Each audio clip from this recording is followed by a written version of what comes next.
Oi, eu sou a Liana, tenho 34 anos, sou sócia e fundadora do Ateliê de Calças. Bom, eu sou uma pessoa muito determinada, eu adoro executar, eu adoro tirar coisas do papel, planejar, sonhar com isso e ver aquilo se concretizar. É uma coisa que eu tenho muito prazer, tanto na minha vida profissional quanto na minha vida pessoal. Então eu sou uma pessoa que estou sempre sonhando e realizando, concretizando as minhas coisas.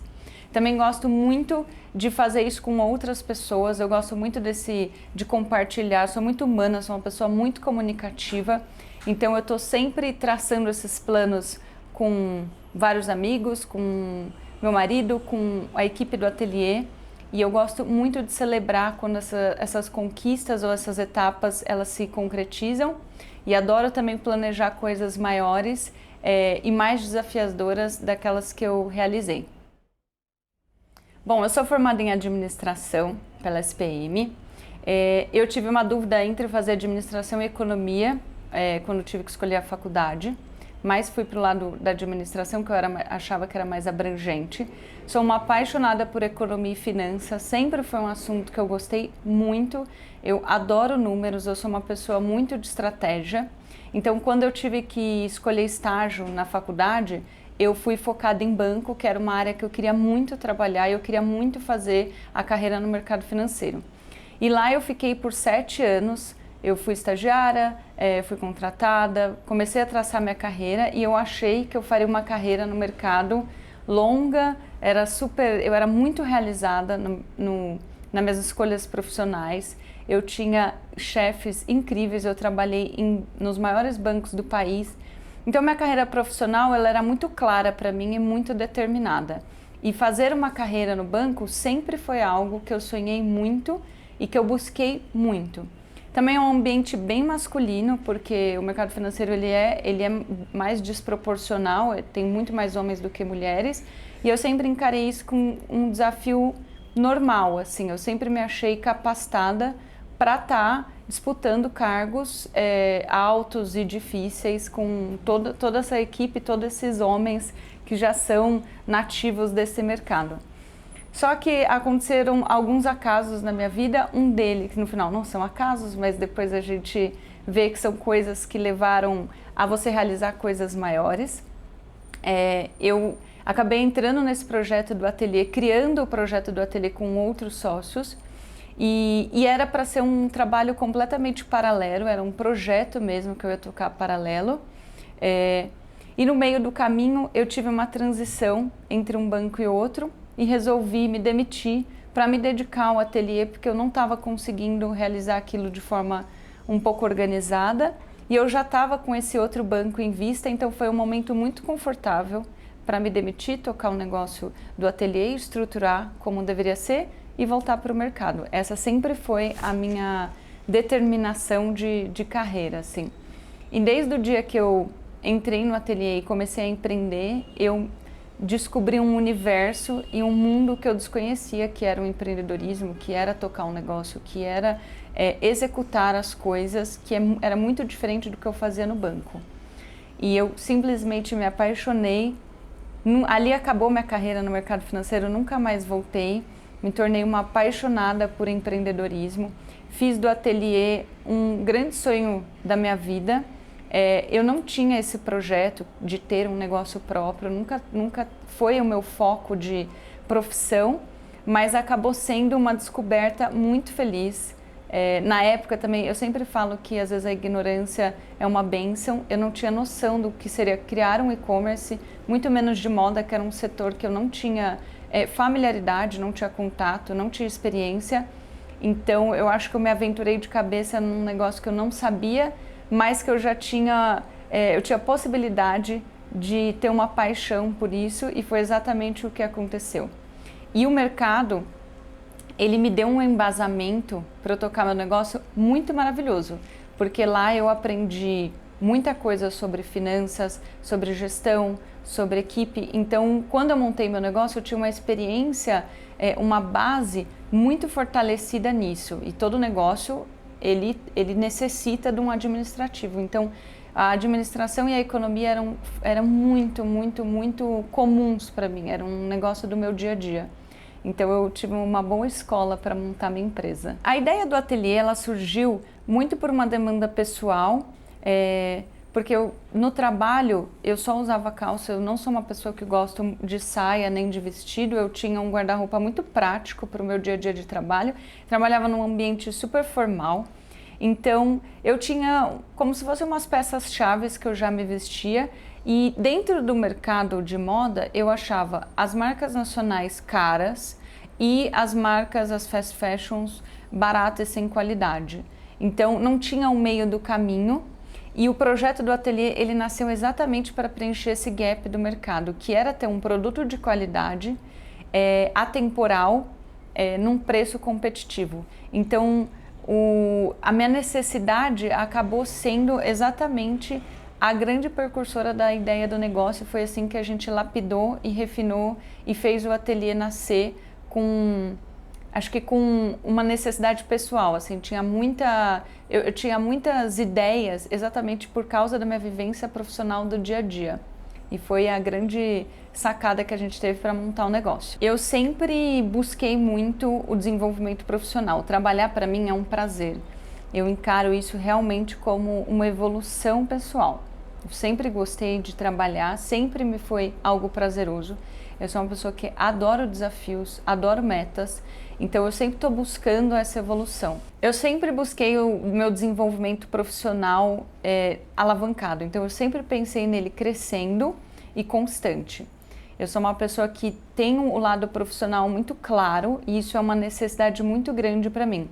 Então, em toda a minha jornada, em toda a minha etapa profissional, eu sempre encarei desafios como metas viáveis que eu tinha de me desenvolver em outras qualidades ou até mesmo outros aprendizados dos quais eu poderia não ter, poderia adquirir.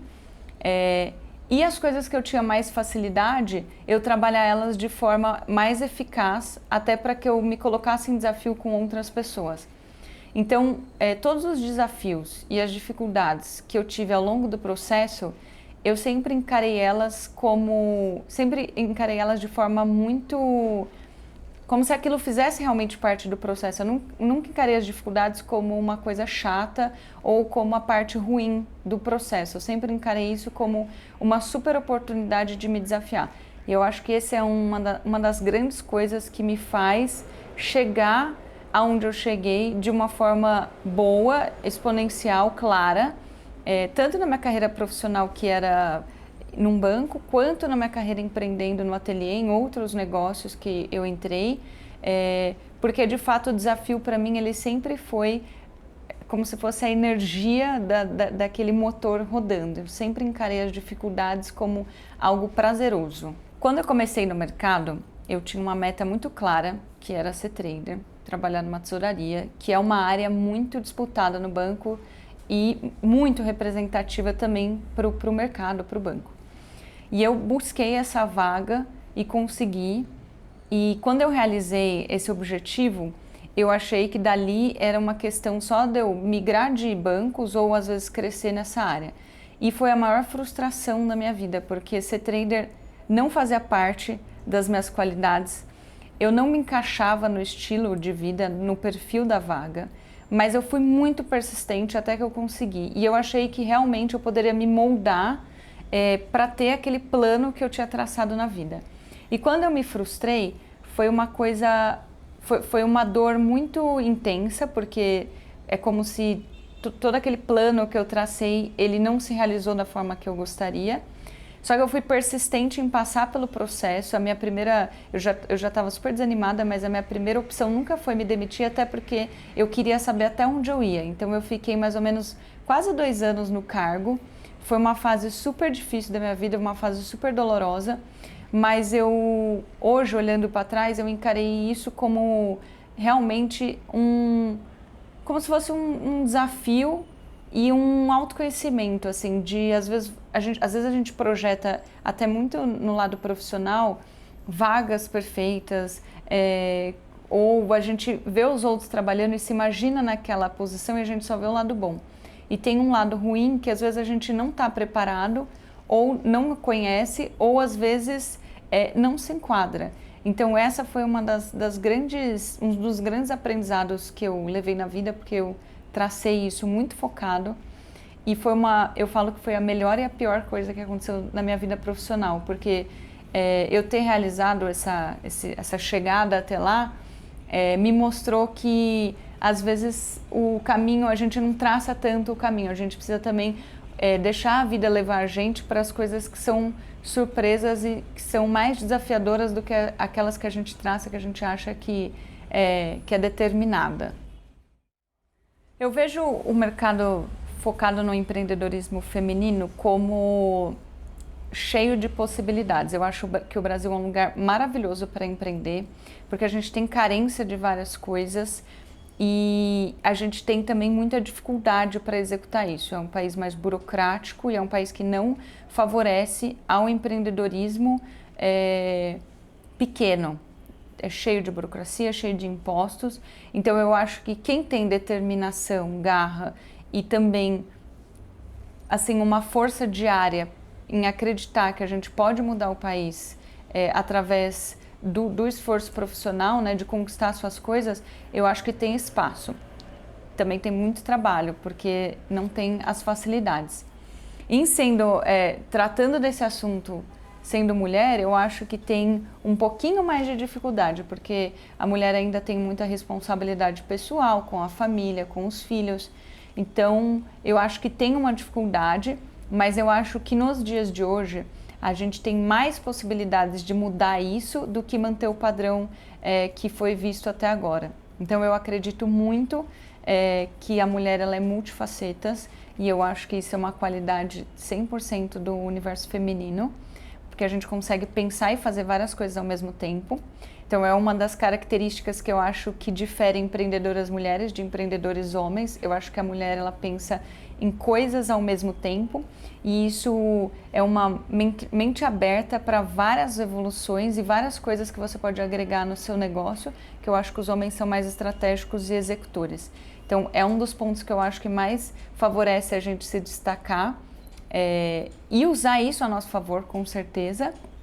E outro ponto também é que eu acho que com essas mudanças que a gente vem vivendo e com esses diálogos novos que são extremamente necessários e positivos, a gente tem mais espaço para ocupar e brilhar. Então é uma questão da gente também se apoderar do que somos e do que representamos e a gente efetivamente lutar por isso e também tomar posse, que eu acho que é uma questão postural, assim, de você saber quem você saber das suas capacidades, saber que essa diferença ela já foi grande, hoje ela é muito menor e que tipo somos todos iguais e todo mundo tem capacidade e que as coisas podem ser mais divididas. Então acho que é uma questão também da gente se posicionar individualmente, usando todos esses movimentos maravilhosos que acontecem, mas a gente se posicionar individualmente como pessoas capazes, mulheres capazes de empreenderem e executarem seus negócios, independente do cenário que você esteja. Outra questão dentro de um negócio do empreendedorismo que eu acho que é uma questão muito chave é a liderança. Em algum momento o negócio cresce e a gente vai liderar times e vai liderar pessoas. E aí, ao longo do meu processo e dos meus aprendizados, tem 2 itens que eu gosto muito de destacar, que eu acho que eles me trouxeram para uma realidade de liderança que foi muito positiva, mas que também teve uma mudança pessoal minha. A primeira é delegar, que é uma tarefa difícil, é uma tarefa árdua, porque você precisa passar para o outro de forma inspiradora e até de forma desafiadora um processo que talvez você faria fácil, ou você faria mais rápido, ou que está muito intrínseco dentro de você.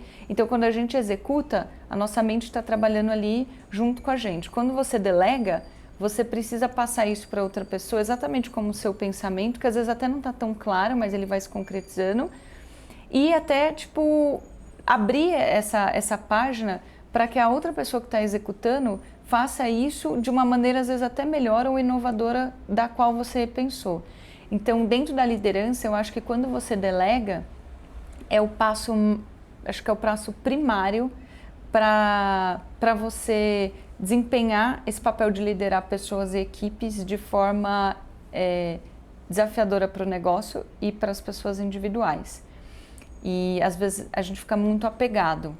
E desapegar do negócio é muito difícil, porque a gente fica num limbo ali entre tratar o negócio muito como nosso, pessoal, e muito como da equipe. Então tem que ter uma separação e até uma consciência de que o negócio é de um todo e ele é da comunidade, né? Porque está todo mundo ali participando, fornecedores, equipe, processos, terceirizados, então todo mundo faz parte do negócio. Então delegar é um item de liderança que eu acredito muito. E um segundo item é você contratar e se juntar a pessoas que desempenham coisas e funções melhores que você. Precisa ter uma humildade grande em reconhecer quais são os seus pontos fortes e seus pontos fracos, porque todo mundo tem qualidades e defeitos. E a partir do momento que você entende isso e você abre isso para que outras pessoas preencham dentro da empresa essas qualidades, esses defeitos ou falta de aprimoramento ou falta de conhecimento que você tem, aquilo se torna muito maior, porque a pessoa preenche aquilo de uma forma linda e construtiva. E você dá a possibilidade do negócio dele deixar de ser só do seu cérebro, da sua cabeça, para ser de várias cabeças pensantes. E aí o céu é o limite, porque você coloca sua empresa e seu negócio num patamar que você sozinho jamais colocaria. Eu tento estimular minha equipe desafiando o próprio negócio. Eu coloco metas no ateliê que elas não são minhas, elas são metas do negócio. Então eu gosto de colocar meta, seja a mensuração de números ou seja realmente algo não contábil, assim, não contado, mas metas de sonhos. Compartilhar isso, ouvir o que as pessoas têm para dizer, aumentar essas metas, incorporar outras metas. Então a gente tem reuniões na empresa que às vezes a gente fica ali dando até umas viajadas que parecem que não tem muito sentido, mas elas fazem muito sentido para o crescimento do negócio. Como gestora, eu acho que eu hoje tento fazer isso de algumas formas. Uma delas é estudando muito, então eu leio muito, eu estudo muito, porque eu acho que quando você ouve outras histórias ou outras lições, ou quando você vê novas formas de fazer, você consegue incorporar isso para o seu negócio, você readapta isso para o seu negócio e você consegue ter ideias que às vezes sozinho você não teria. Até porque no dia a dia do negócio a gente fica muito na resolução de problemas e burocracias, então a gente às vezes acaba tendo pouco tempo para criar coisas novas. Eu acho que tem diversas formas de começar a empreender. Talvez a mais óbvia, a dica mais óbvia, mas que é verdade, é você começar pela ideia. Porque tem muitas vezes, às vezes, pessoas que têm ideias ou que querem ter ideias, mas ainda não refinaram. Então, eu acho que se você tem uma ideia inicial ou um conceito, comece com o que você tem. Porque ao longo do processo você pode ir refinando isso, ou isso pode te levando a ter novas ideias. A segunda empresa que eu abri, ela veio de uma ideia e de uma demanda que eu percebi no ateliê. Então, esteja sempre atento a ver talvez exatamente a vivência que você tem no dia a dia ou o que está acontecendo no mundo para você colocar de novo, porque eu acho que empreender é você colocar a sua crença e o seu estilo e também o que você acredita para o mundo. Acho que é uma forma linda de começar assim. Ou você pode entrar num negócio que já existe como sócio, se você tem esse sonho, mas eu acho que tem que ser um sonho que você compre, tem que ser uma coisa que você acredita e tem que ser algo que caiba na sua boca. Eu acho que você tem que ter orgulho do que você fizer, seja qual for esse começo. E eu vou repetir a frase do feito é melhor que perfeito, porque é algo que eu aprendi na prática e hoje talvez é o melhor conselho que eu tenho a dar, porque foi o conselho mais difícil que eu tive de incorporar, que é faça, execute e faça com o que você tem. Às vezes a gente cria um projeto na cabeça e aquilo vai acontecer 2, 3 anos depois e talvez nunca vai chegar a acontecer se você não começar. E também esteja aberto a recalcular a rota, porque a gente tem um foco que às vezes a gente não olha o que está acontecendo nas laterais e às vezes tem grandes coisas ali que podem evoluir e melhorar e colocar o negócio num outro patamar. Se eu for dar um exemplo, no meu caso, com certeza é a abertura da loja física, que é algo que eu sempre fui contra e que eu não tinha como foco. E ela foi uma demanda que veio da própria empresa e veio do meu sócio, então foi algo que eu cedi ao negócio porque eu era contra. E hoje eu vejo que colocou a gente num patamar muito bom e muito grande. Eu acho que uma forma de não perder oportunidades é estando sempre atento. Eu pelo menos sou uma pessoa que adoro marcar almoço. Tem uma frase no mercado financeiro que eu aprendi que é "There's no free lunch", e eu fui desafiada no começo da minha carreira a sempre estar almoçando com pessoas de outras áreas e estar conversando e conhecer pessoas de diversas áreas. Eu achava isso até chato e eu não sou uma pessoa tímida, mas no meu almoço eu queria almoçar com as amigas do trabalho e, enfim, ficar falando da vida.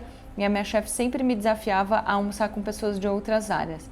E eu vejo o quanto isso me trouxe conhecer o outro como ser humano e dentro da empresa, e não só como profissional, porque às vezes a gente não se relaciona com todas as pessoas da empresa por falta de oportunidade, porque não faz parte do nosso roteiro de trabalho, mas existem ali pessoas dentro da organização que são incríveis, que você pode aprender como ser humano mesmo. E se você acaba não tendo essa oportunidade de, às vezes, um almoço, um cafezinho, você dificilmente vai conhecer essa pessoa no dia a dia se ela não faz parte da sua rotina. E eu trago isso pro meu negócio, eu trago isso pro meu dia a dia. Então eu sempre estou marcando almoço. Eu não sou uma pessoa que tenho vergonha de pedir as coisas, e eu acho que isso é uma coisa que eu fui adquirindo ao longo do tempo, muito por esses almoços que eu marcava. Eu acredito que o não a gente sempre tem, então eu chamava as pessoas para almoçarem, a maioria aceitava, e aí eu conhecia novas áreas do banco, conhecia novas pessoas, conhecia novas dinâmicas, novos perfis. Isso é uma coisa que eu trago muito para mim. Então o mundo ele é muito redondo, muito pequeno, as conexões são muito próximas e às vezes para você chegar numa pessoa é mais fácil do que você pensa, só que você só vai conseguir isso se você estiver aberto a se comunicar. Então se comunique, marque almoços, marque café, pergunte, não tenha medo de ouvir um não tenha medo de pedir uma ajuda. Os sinais vêm e também as novas possibilidades, as portas vão se abrindo para quem... Eu gosto de uma outra frase que eu vou falar, eu acho que as portas se abrem para quem tem coragem de pular a janela, porque às vezes a gente está esperando ali uma situação perfeita, ou um contato, ou alguém colocar a gente em contato com o outro, e a gente mesmo pode fazer isso dando de louco e pulando a janela e indo atrás. E eu conheci muita gente, muitos parceiros, eu trabalho com muitas pessoas hoje que eu conheci ao acaso, mas acasos que eu criei, coisas que eu fui atrás. Então esteja disposto a descobrir, conhecer outras pessoas e participar de outros negócios.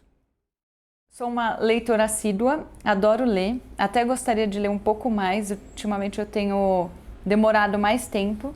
Eu tenho uma tática que eu gosto, que funciona para mim, que eu gostaria de deixar como conselho, que eu tenho vários livros ao mesmo tempo.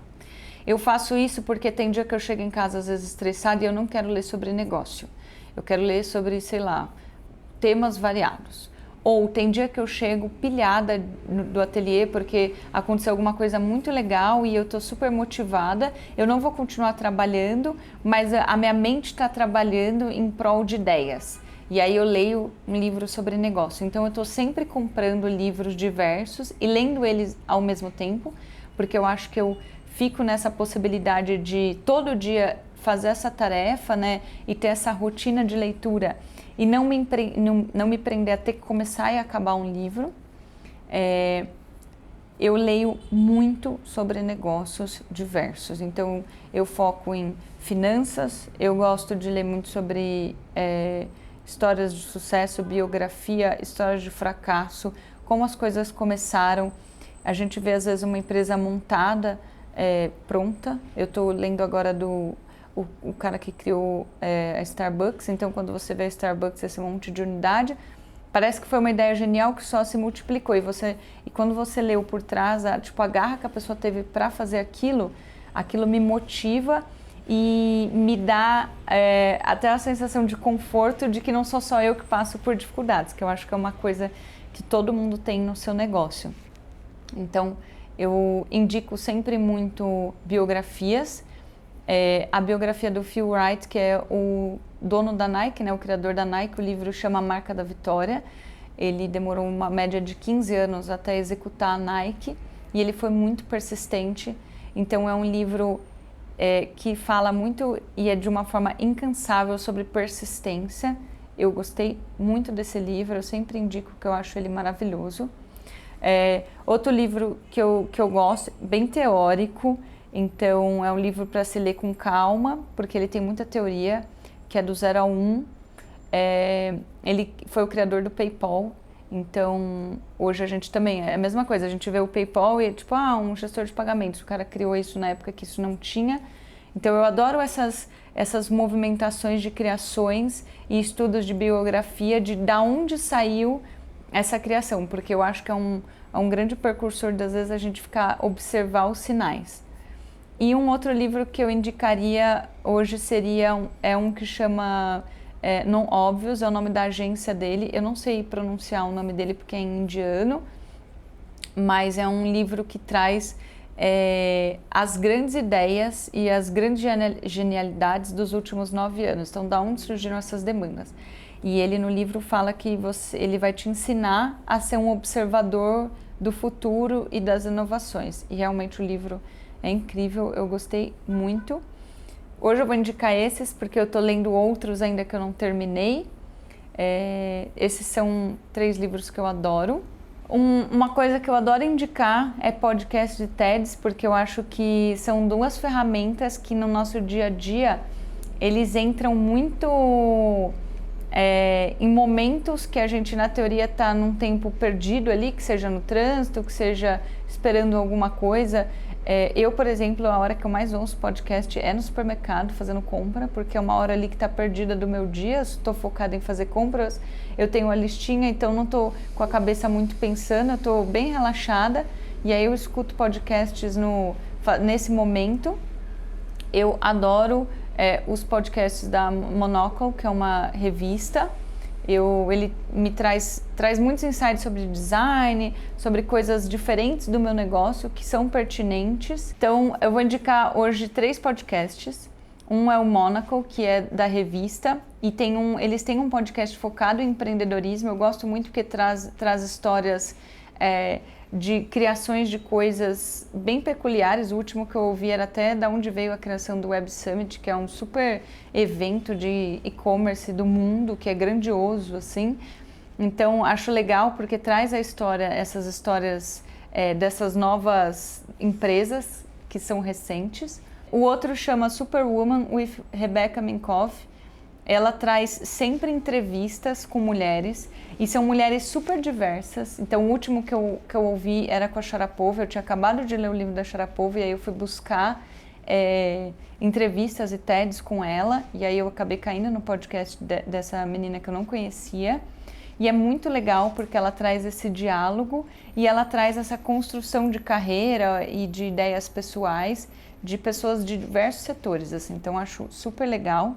E outro que eu vou indicar é um que chama Second Life, que é a mesma coisa também. É bate-papo com mulheres, trazendo histórias, negócios, vida pessoal.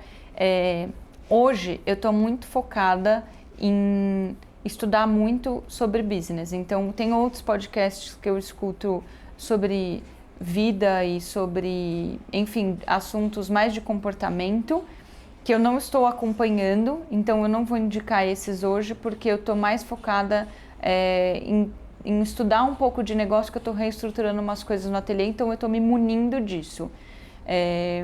Mas eu gosto muito desses 3. Mulheres que me inspiram. Tem uma pequena lista, mas eu vou ser mais sucinta. Uma mulher que me inspira muito é a Melinda Gates. Eu sempre fui meio fã da história da Microsoft e do Bill Gates, eu adoro ele, eu acho ele um empreendedor muito dinâmico e ao mesmo tempo determinado, além de super gênio.